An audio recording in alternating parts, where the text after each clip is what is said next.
Salam alaikum tout le monde, j'espère que vous allez bien.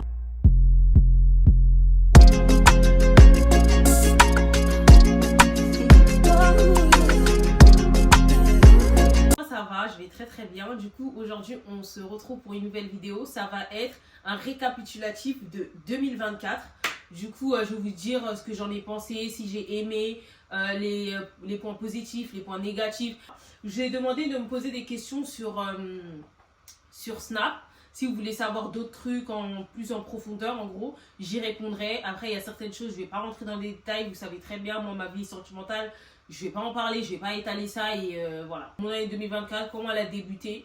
Franchement, c'était une année très compliquée. Mais, franchement, ça a été compliqué. Mais ça a été une année aussi où j'ai été heureuse. Voilà. 2024, ça a été vraiment une année où je me suis remis en question. J'ai eu des déceptions. J'ai été heureuse, j'ai eu de la joie. J'ai appris énormément de choses. J'ai compris beaucoup de choses. Et vraiment, ça a vraiment été une année vraiment de réflexion surtout. Pour ceux qui ne savent pas, j'ai arrêté l'école. Parce que je trouve pas ma voie, je trouve pas ce que je vais faire exactement en fait. Et du coup ça veut dire que j'ai arrêté l'école, j'ai fait que travailler. Mais là à l'heure actuelle où je vous parle, j'ai envie de reprendre les études. Parce que les études c'est important, surtout en France maintenant, c'est super important vous voyez. Donc j'ai envie vraiment de reprendre quelque chose qui me passionne, quelque chose où je suis heureuse dedans, où je suis épanouie. Pas quelque chose où le matin je me réveille, j'ai pas envie d'aller à l'école, vous voyez ou pas ce que je veux dire. Vraiment c'est quelque chose où j'ai envie d'être épanouie dedans. Du coup, là, je suis en train de réfléchir un peu à ce que je veux faire. Moi, je suis une personne, j'aime beaucoup les réseaux sociaux. J'aime bien... au début, je voulais être community manager, mais je me suis dit, je sais pas trop, en fait. C'est un peu compliqué. Du coup, j'essaye de trouver ma voie tout doucement et j'espère que je vais la trouver, en tout cas. Et on verra, Inch'Allah, ce que ça donne. Niveau amitié, franchement, 2024, ça m'a montré énormément de choses, comme je vous l'ai dit tantôt. Ça m'a montré que, en fait, les amitiés, c'est tellement éphémère. Il y a des personnes que tu considères énormément. Tu vas tellement les considérer que tu te dis, en fait, ils pourront jamais te faire des coups de crasse. Mais en fait, des fois, c'est les personnes les plus proches de toi qui te font les pires coups de crasse du monde. C'est les personnes les plus proches de toi qui te déçoivent. Donc, en fait, moi, j'ai compris une chose et j'ai appris une chose. Je veux plus d'amitié toxique, déjà de 1. Je veux plus d'amitié où je donne toute ma vie dedans et la personne en retour, elle me donne rien. Vraiment, en fait, maintenant, c'est ma famille ou rien, tu vois. J'ai été vraiment une je m'en foutiste et il faut savoir, Dieu seul sait comment moi, je suis pas une personne je m'en foutiste. Mais vraiment, 2024, j'ai été une personne vraiment je m'en foutiste, je m'en fous de tout. Vraiment, j'ai pas envie de me prendre la tête. Chacun fait sa vie, chacun va toquer à la porte qu'il veut toquer. En fait, je m'en fous, tu vois, je m'en fous. Mais il y a des personnes que je rayerai de ma vie. Je sais que demain, je ne vais plus jamais leur parler. En fait, c'est pas parler dans le sens où je suis énervée contre eux. Je leur pardonne tout ce qu'ils m'ont fait, tu vois. Je leur pardonne vraiment tout ce qu'ils m'ont fait.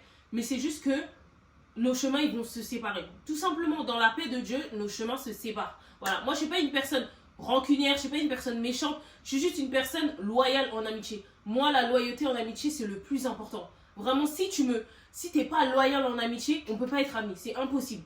Si tu es hypocrite derrière mon dos, tu parles de moi. En fait, il y a plein de trucs qui rentrent en jeu. Vraiment, moi, en fait, je veux plus me prendre la tête. Je veux juste, on coupe la relation. On met nos distances. Chacun fait sa vie et fin de l'histoire. Vous voyez, ça sert à rien de se prendre la tête. Ça sert à rien d'aller s'embrouiller. Ça sert à rien d'essayer de savoir le pourquoi du comment. Il n'y aura pas de pourquoi du comment. La personne, elle l'a fait. Fin. Voilà, fin. On va pas se prendre la tête. Chacun va vaquer à ses occupations. Et voilà, c'est tout. Donc voilà, donc vraiment, pardon, les amitiés de 2024, moi, ça a été vraiment... En fait, l'amitié en 2024, moi, ça n'a pas été une réussite, ça a été plus un échec, entre guillemets, je dirais. Pas pour moi, mais pour les personnes en face. Parce que, sans me jeter des fleurs, je suis désolée, mais je suis une copine. Je suis une copine en or. Je vais pas me jeter des fleurs, mais c'est vrai. Je suis une copine en or dans le sens où moi, je suis très loyale en amitié. Mes copines, je les considère comme mes sœurs. Je fais tout pour elles. Quand elles sont dans les galères, je suis là. En fait, moi, j'ai pas envie de rabâcher tout ça parce que pour moi, c'est totalement logique. En amitié, c'est logique d'être comme ça, vous voyez. Mais bon, c'est pas pour tout le monde que c'est pareil. Donc, voilà.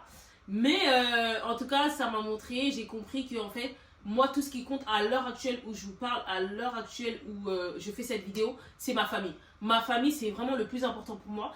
Je vous jure, je peux pleurer pour ça parce qu'en fait, vous expliquer? En fait, j'ai jamais eu de chance en amitié. C'est ça le mot. J'ai jamais eu de chance en amitié. J'ai jamais eu de chance en amour. Voilà. Moi, j'ai pas de chance dans tout ça là. J'ai pas de chance. Et vraiment, en fait, le fait que ma famille, elle soit là pour moi, que ma petite soeur, je la considère comme ma meilleure pote, ma grande soeur aussi, pareil. En fait, je suis tellement à l'aise avec mes frères et soeurs et tout, etc., que je me dis, mais en fait, j'ai même pas besoin d'amis. J'ai même pas besoin d'amis. Je sais même pas pourquoi je me prends la tête à aller avoir des amis, à chercher des amis. En fait, j'ai pas besoin. J'ai pas besoin. Je suis comblée avec mes frères et sœurs, avec ma mère. J'ai besoin de rien, vous voyez ou pas? Juste, ok, j'ai des amitiés, elles sont là, très bien, on s'entend super bien, ok. Mais si t'es une copine ou t'as une amitié avec moi et t'es toxique, je veux pas. Je veux pas me prendre la tête. En fait, désolée, voilà, j'ai pleuré. Voilà, je savais. Parce qu'en fait, moi, je suis là en amitié, je donne tout. Et je donne tellement tout que, en fait, les gens, en fait, ils me le rendent pas de la manière dont ils devraient me la rendre. Mais bon, c'est l'être humain qui est comme ça, vous voyez. J'ai pas eu de... Voilà. Pour, voilà un peu comme mon année 2024. Ça a été beaucoup de hauts et de bas. Et ça a été dur. Ça a été très dur. Je me suis remis en question. Je me suis posé plein de questions de ce que je voulais faire. Vu que là, j'ai arrêté de travailler. De toute façon, je vais en revenir sur mon travail. En fait, je me suis posé énormément de questions, pardon. Je me suis sous-estimée. En fait, je suis passée par des phases où je me suis dit, mais en fait, je sais à quoi? Je sais rien faire. Je sais rien faire. Par exemple, quand je voyais, par exemple, mes sœurs, elles savent faire beaucoup de trucs. Et moi, je sais... En fait, c'est pas que je sais rien faire, mais c'est juste que je suis pas passionnée par autant de choses, genre. Vous voyez ou pas? Donc, ça veut dire que des fois, je me dis, mais en fait, ça sert à quoi? Je sers à rien, et tout, etc. Il y a des moments où je voulais arrêter les réseaux, je voulais même plus continuer les réseaux. En fait, il y a eu trop de remise en question. Il y a eu trop de... En fait, 2024, ça a vraiment été une année où je me suis trop posé de questions. Je me suis trop dit, je dois faire quoi dans ma vie? Je peux entreprendre quoi? Je peux faire quoi?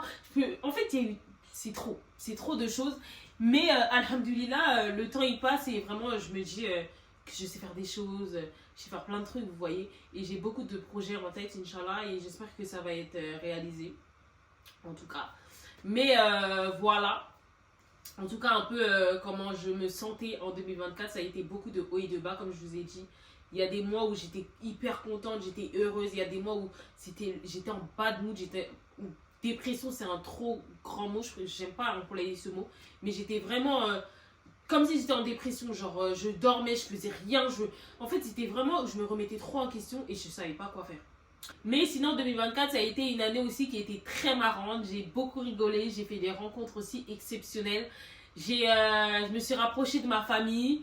En fait, ça a été vraiment aussi une année où c'était rempli de joie. Voilà. On va pas se plaindre aussi, on va pas dire que les mauvais côtés, on va dire aussi les bons côtés. Et voilà. Et on va passer au niveau travail. Travail, en fait, pour ceux qui ne savent pas, je travaillais dans un restaurant pendant 1 an et 5 mois. Voilà, j'ai travaillé pendant 1 an et 5 mois. Au début, tout allait bien, tout allait très très bien et tout, etc. Après, au bout d'un moment, je me suis dit stop, je veux plus et tout, etc.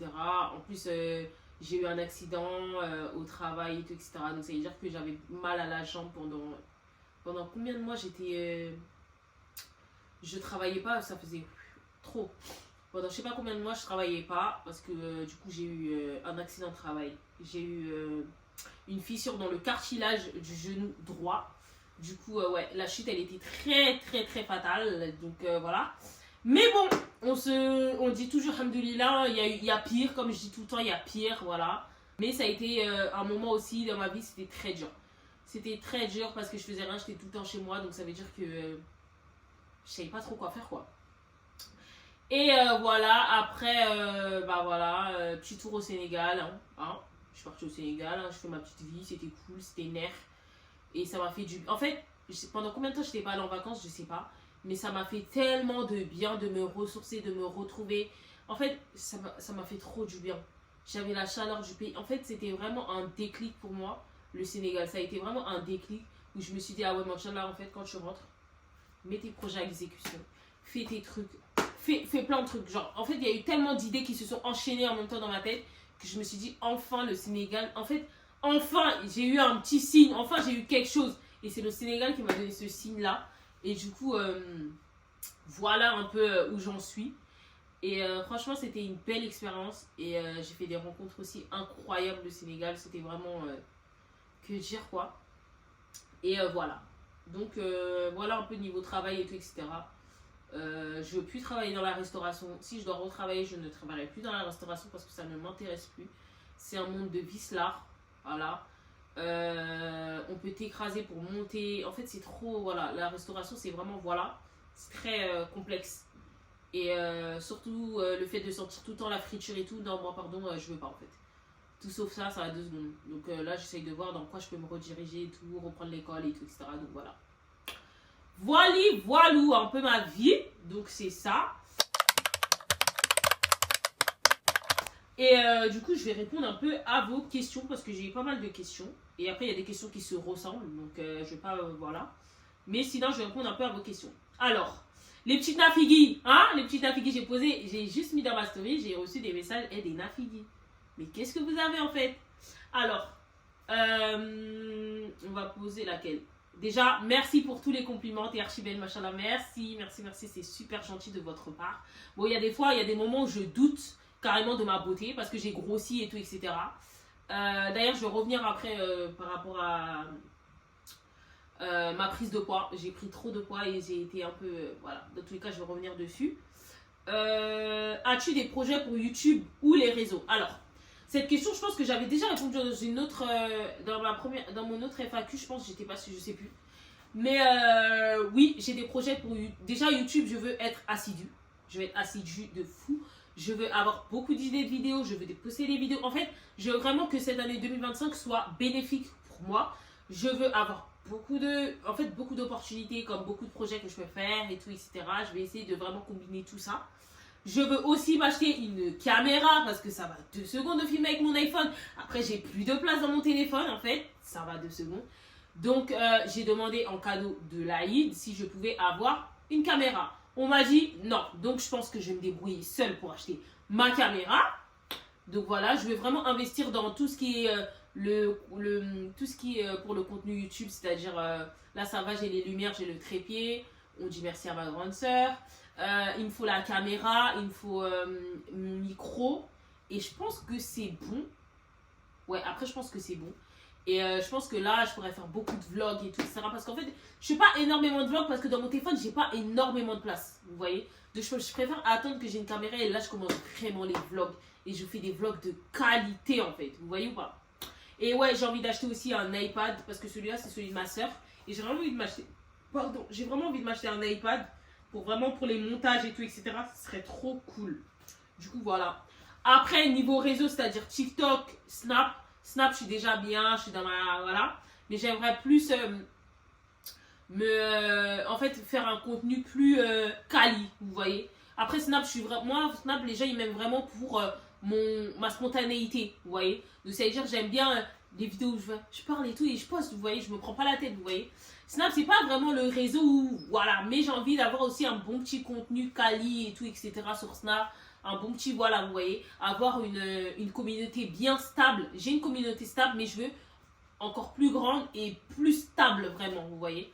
Donc ça, après, ça va venir avec le temps et tout. C'est pour ça que je dis que je veux changer un peu le contenu, faire un petit contenu où, voilà, c'est un peu esthétique, entre guillemets, sans me perdre, vous voyez, sans perdre mon contenu de base, quoi. Ensuite, pour TikTok, je veux vraiment faire un contenu plus... en fait, moi, TikTok, vous savez, les gens, pourquoi ils me suivent, c'est pour, comme je vous ai dit, ma spontanéité. Le fait que je parle comme ça et tout, etc. Les gens, ils kiffent, vous voyez. Donc, ça veut dire que je sais que je vais continuer dans ça, mais j'ai envie de faire aussi d'autres choses. J'ai envie d'ouvrir des portes à d'autres horizons, vous voyez. J'ai pas envie de rester que dans une seule case. Donc, ça veut dire que là, je suis un peu en train de réfléchir où je vais aller. J'avais commencé un petit peu les outfits. Après, moi, je veux faire un peu des outfits un peu plus poussés. Donc, ça veut dire, après ça, il faut aussi le budget. En fait, il faut plein de trucs, vous voyez. Donc, après ça, c'est avec le temps, on verra comment ça fonctionne, comment ça marche et tout, etc. Donc, voilà pour les contenus. Après, j'ai vraiment envie de reprendre les shootings parce que j'avais arrêté, parce que j'avais grossi et tout, je me trouvais plus, donc je voulais plus faire des shootings et tout. Mais j'ai envie de reprendre les shootings parce que c'était vraiment ma safe place. Je me sentais trop bien quand je faisais des shootings et tout, etc. Donc j'ai vraiment envie de reprendre les shootings et de voir un peu, voilà, j'ai envie de faire mes propres shootings aussi. Donc, je sais pas, à voir avec les marques, voir avec plein de prestataires, vous voyez, qui sont encore débutants dans le milieu, entre guillemets. Comme ça, au moins, on peut tous se faire monter et voilà, quoi. Donc, je verrai comment je peux créer ça et voilà. Donc, voilà pour cette question. À l'heure actuelle, es-tu fière de toi? La question, elle est très pertinente, j'aime beaucoup. En fait, c'est une question qui relève un peu de... Je vais me donner un genre, en fait. Non, en fait, je suis fière de moi sans être fière de moi. Je suis fière de moi parce que je suis sur les réseaux, mes réseaux, ils montent et tout, alhamdoulilah, et tout se passe bien, quoi. Je me plains pas, quoi. Mais d'un autre côté, je suis pas fière, entre guillemets, parce que j'ai pas pu avoir des projets. En fait, j'ai pas pu mettre mes projets en exécution, entre guillemets. En fait, je sais pas, c'est un peu compliqué. En fait, j'ai pas su. 2024, en fait, tellement ça a été compliqué, comme je vous ai dit, je me suis pas vraiment attardée sur mes projets. J'ai pas pris le temps pour mes projets, vous voyez. C'est pour ça que je dis que je suis pas trop fière de moi à ce niveau-là, parce que j'ai pas mis en place quelque chose. Donc voilà. Mais sinon, je suis fière de moi parce que j'ai réussi à surmonter beaucoup de choses. J'ai réussi à surmonter ma mini-dépression, entre guillemets. J'ai surmonté beaucoup de choses, ma blessure. En fait, voilà. Donc, dans ce côté-là, je suis très fière. Mais d'un autre côté, je me dis que j'aurais pu faire mieux. Voilà. On se dit toujours qu'on aurait pu faire mieux, vous voyez. Mais voilà. On laisse tout entre les mains de Dieu. Et quand mon tour arrivera, bah, ça arrivera. J'ai pas envie de me presser, j'ai pas envie de me prendre... J'ai pas envie de me prendre la tête. J'ai juste envie de vivre le moment présent, vous voyez. Donc voilà. Tout simplement. J'espère que j'ai répondu à la question. Es-tu célibataire? Mais je vous ai dit, les Nafigui, vous êtes là. Hein. Les Nafigui, vous êtes là, en fait. Vous êtes là, vous êtes en place, voilà. Je suis pas célibataire, je suis pas en couple, je suis là. Voilà. En fait, c'est ma vie privée, en fait. C'est ma vie privée. En fait, quand je serai mariée, vous allez savoir, d'accord? Donc pour l'instant, je suis là. Voilà. Je dis pas que je suis en couple, je dis pas que je suis pas en couple, je dis pas que je suis célibataire, je dis pas que je suis pas célibataire. Je suis juste là. Voilà, je vous dis juste que je suis là. Quand je serai mariée, vous allez savoir je suis quoi, en fait. C'est bon? Du coup, voilà un peu la réponse. Je sais que beaucoup se posent la question. On me demande tout le temps, est-ce que j'ai quelqu'un dans ma vie? Est-ce que j'ai pas envie de parler, j'ai pas envie de dire ce qui se passe dans ma vie sentimentale, parce que pour moi, je pars du principe que ça regarde que moi. Ça regarde que moi. Et j'ai pas envie que les gens se mêlent de ma vie, se mêlent de... En fait, j'ai pas envie de donner le bâton pour me faire battre. Vous voyez ou pas? Donc ça veut dire que tout ce qui est sentimental, je n'en parlerai pas. Je préfère le garder pour moi. Et quand le jour où je serai mariée, je vous informerai de la situation. Inch'Allah. Voilà. Priez pour moi pour que je me marie et puis c'est tout, quoi. Voilà. J'ai répondu à la question, les petites nafigis. J'ai pris du poids. Ah là là, c'était chaud. C'était chaud. Bah, c'était pendant ma mini-dépression. J'ai commencé à manger. Je mangeais dehors. Moi, en fait, c'est pour savoir, pour ceux qui ne le savent pas, je suis une personne, je suis super mince. J'étais super mince et vraiment un squelette. Genre, quand je vous parle, le bâton de mon trépied, c'était moi. J'étais super fine. Et je voulais grossir et tout, mais j'arrivais pas. Du coup, ça veut dire, moi, je me suis dit quoi, c'est pas grave, quand je vais grandir, je vais commencer à grossir et tout. Je peux avoir la tête. En fait, je voulais pas je voulais pas me mettre dans ma tête, ouais, il faut que tu grossisses, je voulais pas, je voulais vraiment laisser le temps au temps, genre si je dois grossir, je vais grossir, si je dois pas grossir, je vais pas grossir, tant pis, c'est pas grave, genre, je reste dans mon corps, tu vois. Mais le temps il est passé, j'étais en mini dépression, comme je vous ai dit, et j'avais tout le temps faim. Je dormais tard, ça veut dire que j'avais faim à 3h du matin, je mangeais, et c'est très grave, c'est très très grave. Ça veut dire que j'étais déréglée, pardon. Je mangeais à des heures, je devais même pas manger, c'est trop. Et ça veut dire que j'ai commencé à prendre du poids. Et moi, je voyais pas que je prenais du poids. Mais sauf que ma mère, elle me disait, ouais, tu commences à prendre du poids et tout, etc. Mais moi, c'est pas, genre, je m'en fiche un peu, genre, que je prenne du poids. Genre, pour moi, j'étais contente de prendre un peu de poids et tout, etc. Et je prenais du poids, et vas-y, c'est pas grave. Moi, je commençais à bien aimer mon corps, justement. Je l'aimais bien et tout, etc. Sauf que j'ai pris trop de poids, en fait. J'ai pris trop de poids d'un coup. Ça veut dire que quand j'ai pris du poids, c'est pas dans les zones Donc je voulais, genre en gros c'est parti dans ces zones-là, mais ça s'est pas stocké que dans ces zones-là. C'est parti dans le ventre et dans le visage. Et du coup je me suis dit, oh non, les problèmes.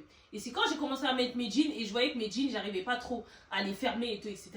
Genre ça me fait, genre ils étaient un peu serrés quoi. Je me suis dit, ah ouais, là il y a un problème en fait. Je suis passée quand même, j'ai fait beaucoup de tailles. J'ai fait du 34, après j'ai fait du 36, après j'ai fait du 38. Et moi j'étais bloquée au 38, donc ça veut dire que tous mes jeans ont rentré. C'est quand je suis passée au 40, voire 42, je me suis dit, ok, là ma chérie, t'as pris du poids en fait. Et du coup, c'est à ce moment-là, je me suis dit, mais là c'est pas possible. Mais moi je continue à manger, je me suis dit, c'est pas grave, dans tous les cas, j'aime bien mon corps. On voit pas trop mon ventre. Mais en fait, mon ventre il commence à se voir. Ça veut dire que quand je mets des robes et tout, on voit mon ventre. Et c'est ça qui me dérange le plus. En soi, j'ai pris du poids, je suis contente, vous voyez, parce que je voulais prendre du poids. Mais en fait, le poids dans le ventre, la graisse dans le ventre, c'est ça que je voulais pas. Et là, en fait, pour enlever la graisse du ventre, c'est compliqué. Voilà. Le visage, ça va, j'utilise le gua sha et tout, donc ça commence à part et tout, etc. Même là, mon visage, il s'est affiné. Mais sinon, j'ai pris trop de poids d'un coup. Et même quand je me maquillais et je me voyais, je me trouvais tellement moche, les filles. Je me trouvais moche. Hein. Pas parce qu'en fait, ça m'allait pas. Je trouvais que c'était super moche sur moi. Vous voyez? Pourtant, quand il y a des personnes, ils ont des visages un peu gros et tout, je trouve ça tellement beau. Mais sur moi, c'était super moche. C'était super moche. Donc, ça veut dire que j'ai dit là, il y a un problème en fait. Donc, j'ai commencé le gua sha. Là, je commence la salle et tout, j'ai repris la salle et tout, etc. Donc, ça veut dire là, en fait, j'ai vraiment envie de perdre de mon ventre, surtout. Donc, ça veut dire que je fais des abdos, corde à sauter et tout, etc. Et j'ai vraiment envie de plus tonifier mon corps, faire en sorte que mon corps il soit égal partout. Vous voyez? Donc, voilà un peu pour ma prise de poids. De 2024, ça a été dur. Vraiment, j'ai souffert. J'en ai pleuré des fois. Je me disais, mais c'est pas possible. Comment je fais pour... Et je me trouvais super laide. Super laide. Vous pouvez pas savoir, genre. Moi, 2025, ce que j'aimerais et ce que je ne laisserai plus passer. Ce que j'aimerais déjà, c'est déjà me consacrer sur mes projets. Me consacrer à mes passions. Voilà, c'est-à-dire la création de contenu et tout. Vraiment, je me consacre vraiment sur ça. Penser à moi. Vraiment penser à moi. Prendre du temps pour moi. Ne plus me soucier des problèmes des gens. En fait, vraiment me soucier de mes propres problèmes et régler mes propres problèmes. C'est tout ce que je veux. Genre, vraiment, je veux ma paix intérieure. Voilà, je commence à avoir ma paix intérieure. Et franchement, je suis contente. Mais je veux vraiment que ma paix soit... Genre, voilà, genre je sois contente de moi tout le temps. Je sois en paix avec moi-même et voilà quoi. Donc vraiment moi c'est ça, me rapprocher encore plus de ma famille. Et voilà. Et surtout d'entreprendre mes projets. C'est le plus important aussi. C'est d'entreprendre mes projets, de mettre en place mes projets, de vraiment me consacrer à ça, vous voyez. Même si ça va être dur et tout au début, je sais. Mais vraiment faire quelque chose qui me plaît, qui me passionne. Voilà, c'est ça que je veux. Et surtout la santé. La santé, c'est le plus important. Parce que si tu n'as pas la santé, tu ne peux rien faire de tout ça. Donc voilà, vraiment la santé avant tout. Donc voilà. Et de ce que je ne laisserai plus passer. Les amitiés toxiques, je ne veux plus. Les amourettes de demain, aujourd'hui, je ne veux plus. Voilà, moi, je veux quelqu'un qui sait ce qu'il veut, il sait où il va. Et le mariage direct, on ne se prend pas la tête. Je veux qu'à la fin de 2025, je sois encore plus fière de moi. Genre fière de moi d'avoir accompli ça, d'être à fond dans ma religion, vous voyez ou pas, plein de trucs comme ça. Et d'en apprendre encore plus sur la vie en général. Et voilà. Donc, du coup, voilà un peu ce que je veux. Voilà, j'espère que vous avez un peu compris. Et c'était un petit récapitulatif rapide et tout, etc. Mais c'était un bon récapitulatif. Je me devais de le faire pour vous et pour moi-même, surtout pour pouvoir tourner la page et aller en 2025, la tête reposée, la tête libre, le cœur apaisé. Et voilà, tout ce qui était en 2024, je le laisse en 2024. Tout ce qui était négatif en 2024, bien sûr, je le laisse en 2024. Et tout ce qui est positif et qui a été bien pour moi, qui a été bénéfique, on l'emporte avec nous en 2025 et on continue sur la même lancée. Du coup, voilà. Donc, voilà un peu. J'espère que vous avez aimé la vidéo. N'hésitez pas à m'ajouter sur mes différents réseaux, que ce soit Snap, TikTok, Instagram. Voilà. Et n'hésitez pas à me suivre sur YouTube. Activez la cloche de notification, commentez, partagez. Vous connaissez déjà, abonnez-vous. Et voilà, on se retrouve bientôt pour de nouvelles vidéos. Bisous!